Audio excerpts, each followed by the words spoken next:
Now we have two different forms of the parabola, and which one you use just depends on what the question has given you. If the question has given you the x-intercepts, you're going to use form number 1.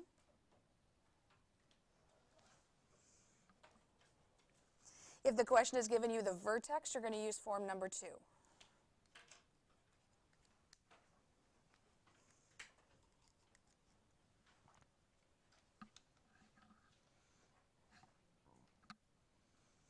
The method, if you're given the x-intercepts, you're going to substitute these intercepts for x1 and x2. Substitute these intercepts for x1 and x2.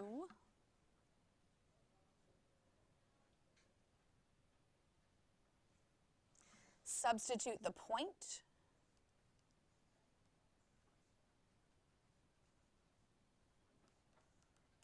for x and y. Substitute these intercepts for x1 and x2. Substitute the point for x and y.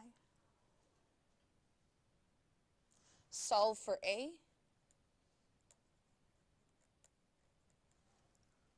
And then state the equation. And this will make a little bit more sense once we see one of the examples that looks like this.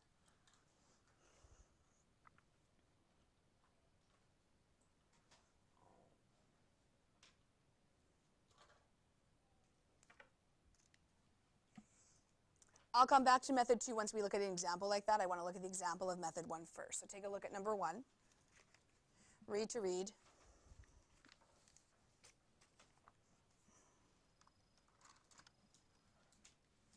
And your brain probably went equation, parabola, x-intercepts, and then stop paying attention after that. And that's okay on the read to read. Now let's pick it out. Obviously we want the equation. We need to know it's a parabola versus another kind of function.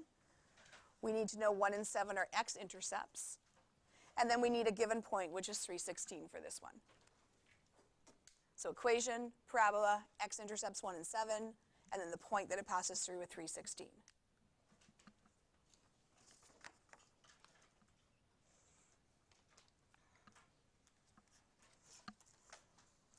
So just for the first one, let's just draw a picture of what's going on for the visual people. That way you can kind of see what the question is asking.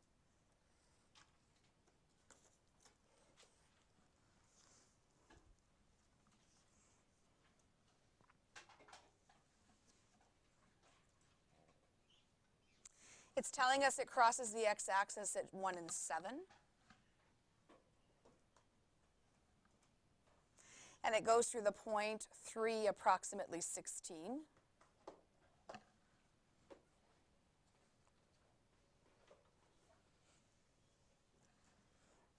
And I know from the picture that that is not the vertex. How do I know that 316 is not the vertex? So think about something we talked about on Friday. Natasha? Right, it's not in the middle of the dots. What would the middle be between 1 and 7 if we add them together and divide by 2? It would be at 4. So I know the vertex is at 4 something, I just don't know what the something is. So the question is asking is what's the equation that's going to give this particular graph? That's what we want to know.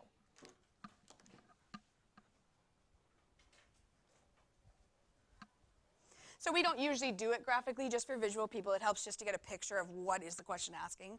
We want to know what's the equation that's going to give that exact graph. I'm going to use form number 1 because I'm given the x-intercepts.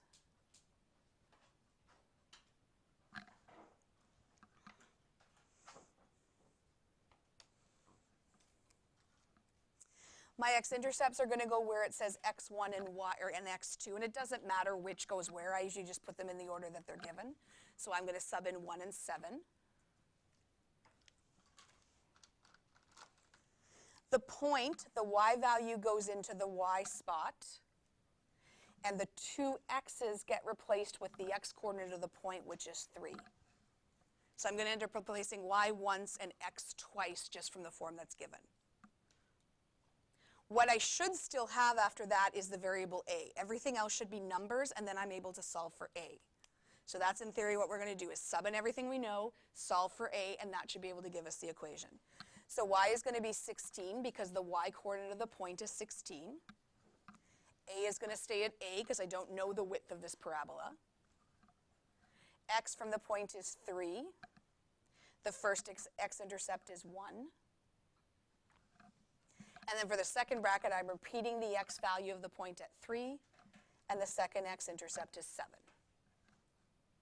Okay, so they'll always work this way. You're always going to put in values for x, y, x1, x2. The only thing you should have left is a. When I simplify this, it's going to give me the expression for a, which is the width. So let's bedmass this. What has to happen first? Brackets. So I'm going to leave the 16. I'm going to leave the a. I'm just going to figure out those two brackets. 3 minus 1. 3 minus 7. What comes after brackets in bedmass? So exponents, I don't have any. Division, I don't have any. So it has to be this multiplication. So a times 2 times negative 4. What I'm really doing is my 2 times negative 4 and writing it as a coefficient. So 2 times negative 4 is. And I'm just going to write it in front of the a because that's where we're used to seeing the coefficient is in the front. How do I get rid of the coefficient of negative 8?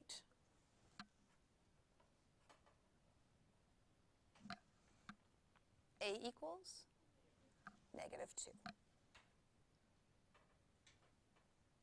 So going back to this general form, a equals x minus x1 and x minus x2. To state the equation this time, there's only 3 things I want to sub in. I want to sub in the a value, I want to sub in the first x-intercept and the second x-intercept. X and y are just going to stay as x and y. If I turned around and subbed the point in here, I would have no variables left. And we know an equation has to have y and has to have x. So in this step, it's just those 3 values. So y stays as y. A is what we just found, which is negative 2.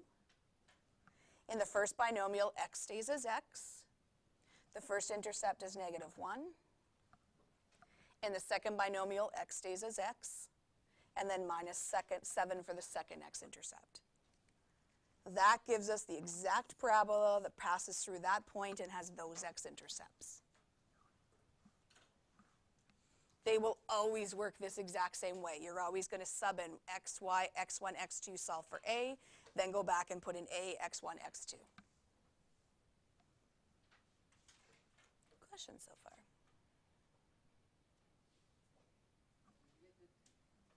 Where did I get the? In the point. It's the x-coordinate of the point. Okay, number 2, exact same type. Equation of the parabola passes through the point 6, negative 60, zeros at negative 4 and 2.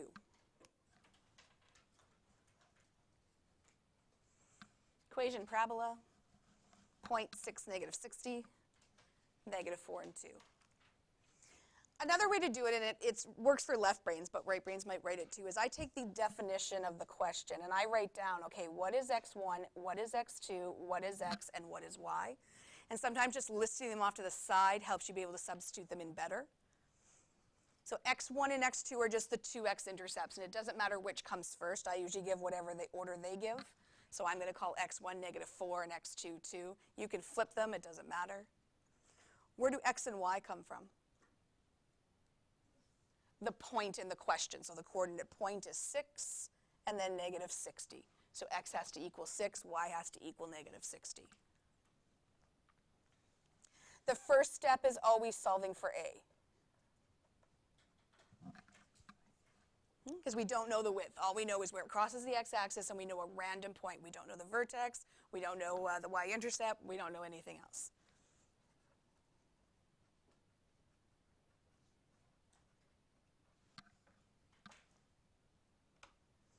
Solving for a means everything else has to be a number. So I'm just using the information off to the side. Y is negative 60. A I don't know. X is 6. X1 is negative, negative 4. Be careful there. So there's a negative in the formula and there's a negative from the value, and we'll simplify that up in a second. The second binomial, x is still 6. and y2 is 2.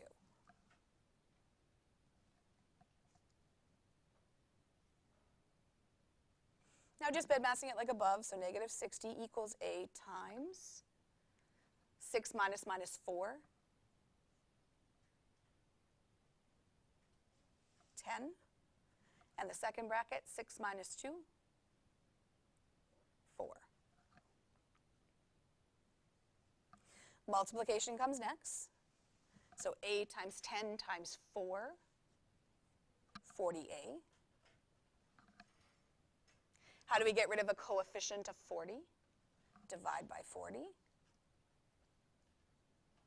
Can I reduce negative 60 over 40? What can I reduce it to?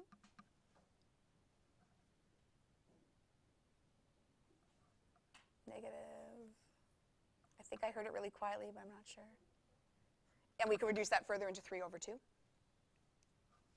Questions just on step 1?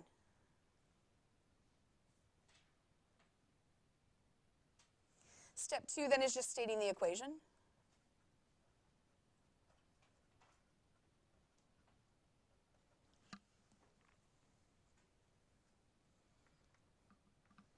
And that's just going back and putting in the a value and the 2x intercept. So y equals negative 3 halves, x plus 4, x minus 2. Where did this plus 4 come from? The double negative as we saw above. So I put in negative 4 and there was already negative in the formula. Negative, negative gave me positive. This is what the question's asking for. That's the answer to state the equation that has these x-intercepts, passes through that particular point.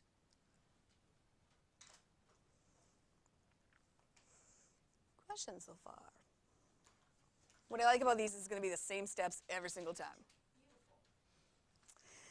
The other type is when you have the vertex knocks the x-intercept, so it's going to be very similar, except instead of substituting the intercepts, what are we going to sub in? The vertex.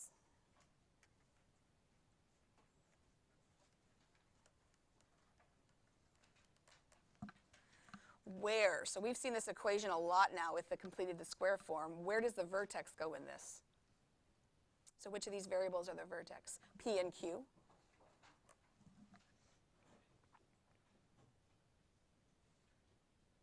Then we repeat the same step as above, substitute the point.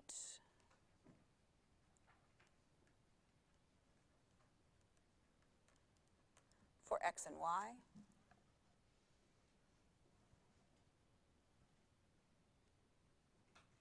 Substitute the point for x and y. Solve for a. And then state the equation.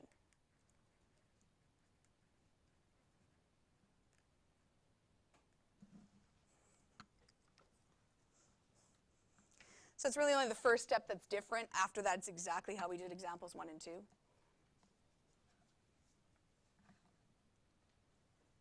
Read to read number 3 and highlight what you think is important.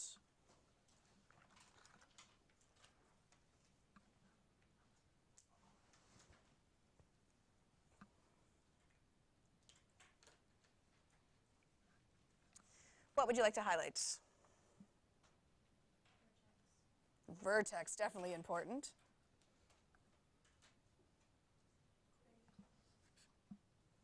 I heard somebody say negative 2, 1. Yeah, for you it's not as important as a parabola because that's all you're doing this year. But next year when we start adding in cubics and quartics and all these other kinds of equation, it's important to know it's a parabola. So it's going to look almost the same as example 1 and 2. We're just going to use that second form instead.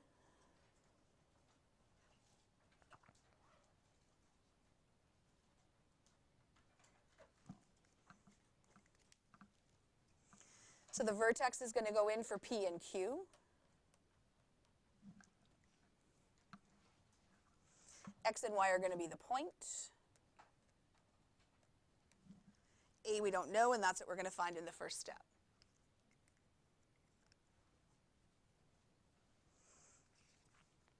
So the Y value from the point is 4. A I don't know, so leaving it as A. Oh, I lied. That's not the Y value. That's the vertex. Y value from the point is 1.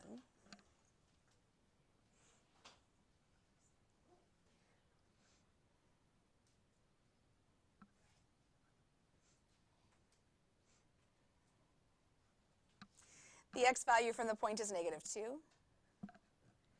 This has a negative in the formula, so I'm leaving the negative and I'm just putting in the x-coordinate of the vertex, which is negative 3. And I'll clean that up in a second. Grab your red pens. People are going to forget the squared. Because the last form didn't have a squared, this one does. And if you forget to square, it's going to change the entire answer. So just make sure you're copying the squared as well. And then the second value of the vertex is plus 4.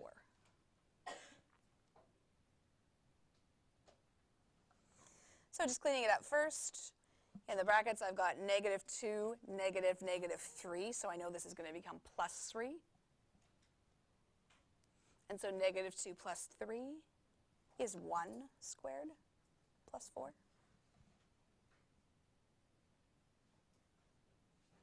This time I do have an exponent in BEDMAS, so I'm going to do that next. What's 1 squared? And what's 1 times a?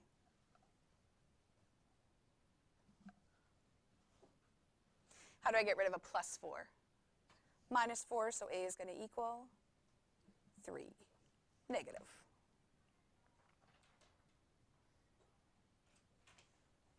So step number 2 is just going back to the form from the beginning.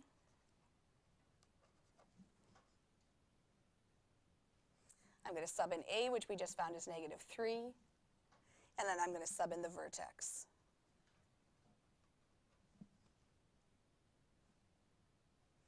Where did plus 3 come from? Because the two negatives. And that's the reason we need to change the sign every time we get the vertex. So remember, I'm like, number in brackets, change the sign. It's because it was a double negative when you did the equation. And so when the vertex comes out, it's negative 3, 4, which is what was given in the question. Show me your thumb so far. I'm getting it, I'm kind of getting it, I'm not getting it. Good. Key stuff in number 4.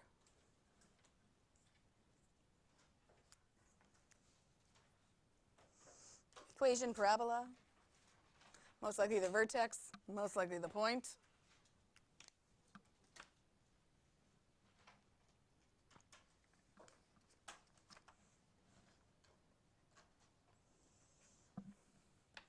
Again, some people like just to list off to the side what we have. If that's not your thing, don't feel like you have to do it. But we have the vertex, so we know that P is going to be 1, Q is going to be negative 1.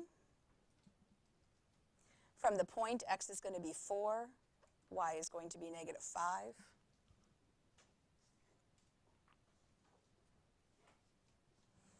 And so step 1 is solve for A.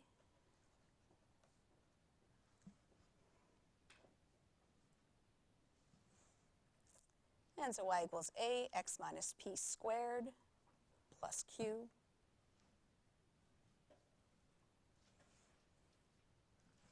Y is negative 5. A we don't know. X is 4. P is 1. Q is minus 1.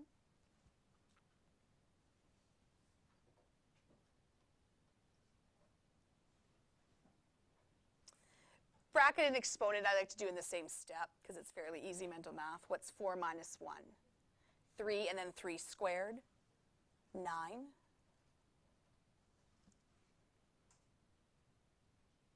How do I get rid of a minus 1? Add 1, which is going to give us negative 4. How do I get rid of the coefficient of 9?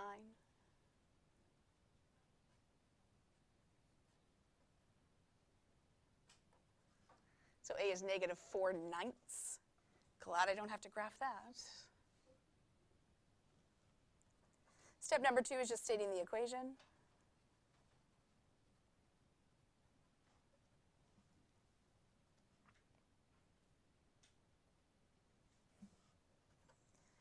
Y equals, A value is negative 4 on 9. And then just putting in the vertex would be x minus 1 squared minus 1.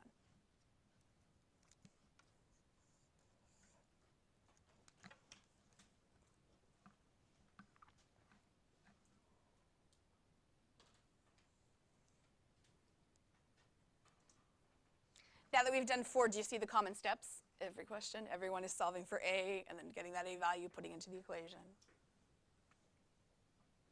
The last two, like I said, are just two little applications that came up on past exams that did not go well, so I threw them in as examples. Read to read number 5.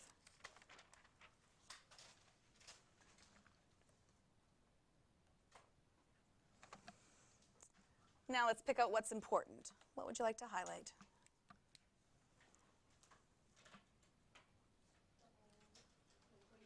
Yep.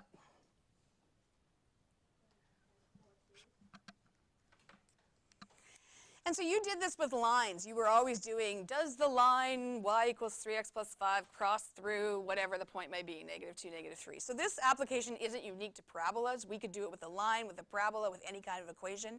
How do you find out if any point passes through or the equation passes through that point? So how'd you do it last year? What was the method?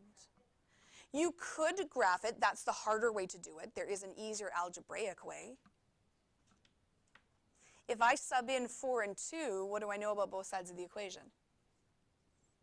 They have to be equal. So it's the same thing we did as lines, so we're just going to sub it in. I'm going to take out that f of x notation and put in y instead.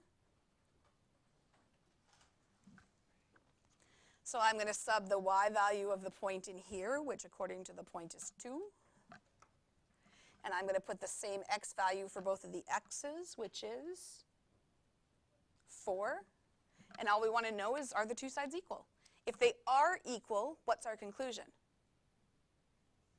It passes through. If they're not equal, the conclusion is, does not pass through. So same thing as you did in lines, you're going to do it with other kinds of equations later.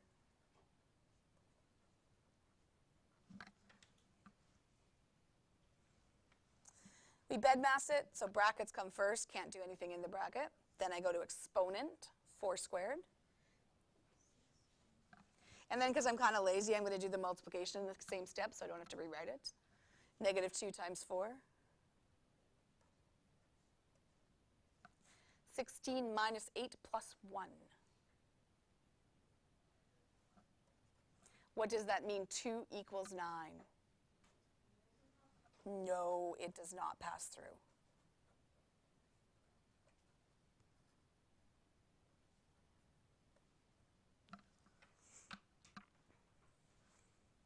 THRU or OUGH? I don't know. Well, whatever. Questions on this one?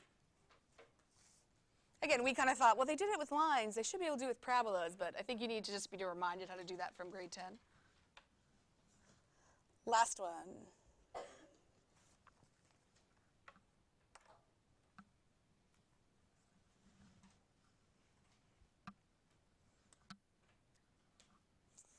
Key stuff.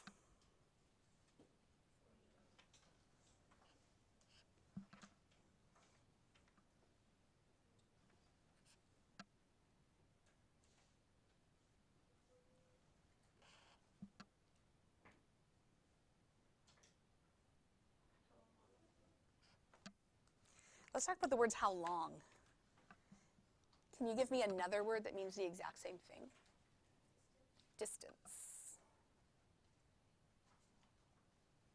So length, distance, all mean the exact same thing. And take a look up there on my wall, which a few posters now are falling down. And that one actually fell down. So if you look at the 4 tape marks that's no longer there, you would have seen a formula for grade 10 for something about distance. Any recollection of that formula? It had a really big square root. Anything? It was x minus x1 squared plus y minus y1 squared. Kind of seem familiar? Yeah, it's at the Pythagorean theorem. It's a squared plus b squared equals c squared. You hated it? You hated this line? I know everyone hates this unit in grade 10. I know, I'm with you. Okay, so now that I've told you it's distance, it's something with that, where would you start with this question? Yeah, if you're visual, where might you start? Yeah, well, you can graph this, so you know what it's going to look like, so let's graph it. Oh, I'm going to grab a sticky.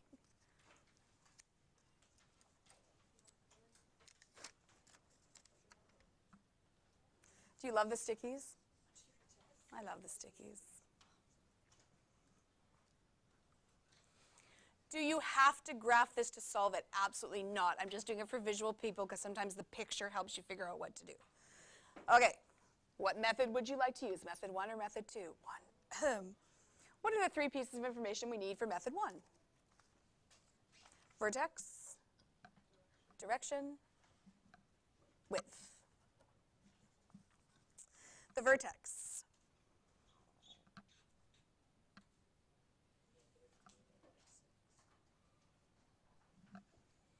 Direction.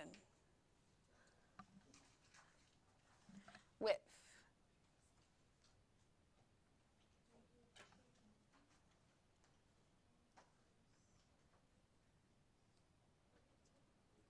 And just a reminder, I don't usually include these negatives because to me width is a dimension and it has to be positive. If you want to include them, there's nothing wrong with that. But some people were like, where are the negatives? I just don't put them because a negative is a direction. So either way. Okay, so how do we start with graphing this? Okay, so -3, -6.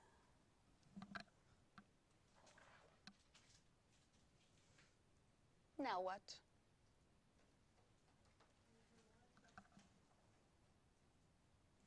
And then?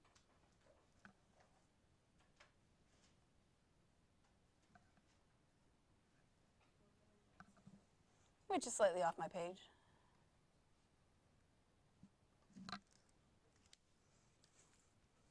Okay, what is the question asking for on this graph? So how long is the line from the origin to our vertex? Again, did you have to graph it? Absolutely not. It just sometimes helps visual people to figure out what's going on when they see it. So this is a straight up distance between 2 points. What are the 2 points we're finding the distance between? 0, 0, and -3, -6.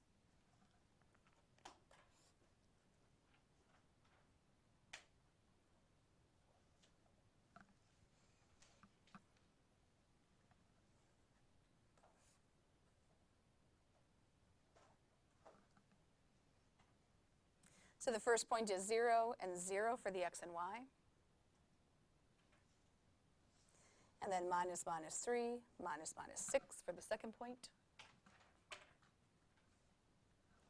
Does the formula kind of look familiar?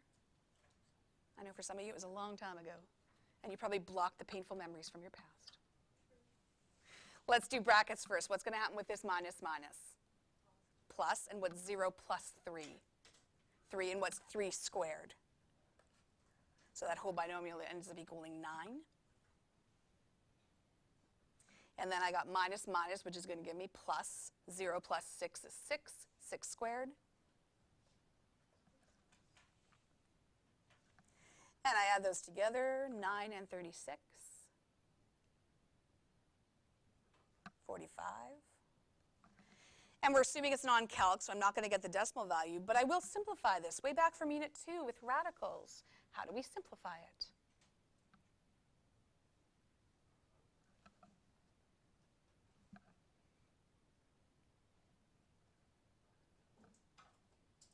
Nine and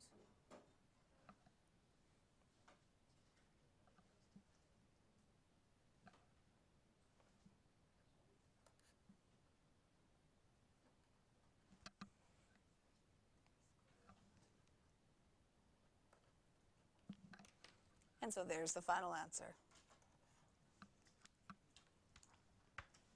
It was a 3-mark exam question, by the way. Questions?